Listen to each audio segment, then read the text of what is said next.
Des tarifs bancaires revus chaque année et qui cachent souvent de mauvaises surprises. J'ai remarqué qu'il y avait des trucs qui étaient facturés et qui ne l'étaient pas avant, ce que je trouve pas très normal. Je regarde surtout ce qu'on me débite tous les mois. Et puis il y a toujours des surprises, des petits trucs. C'est pas très important, mais enfin quand on les additionne, c'est désagréable. C'est un petit peu plus cher, mais bon après il faut voir les services aussi.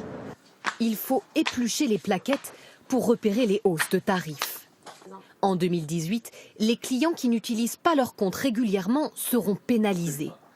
À la Banque Postale, par exemple, les frais de tenue de ces comptes inactifs pendant 1 an vont passer de 15 à 25 €, soit 66% de plus qu'en 2017.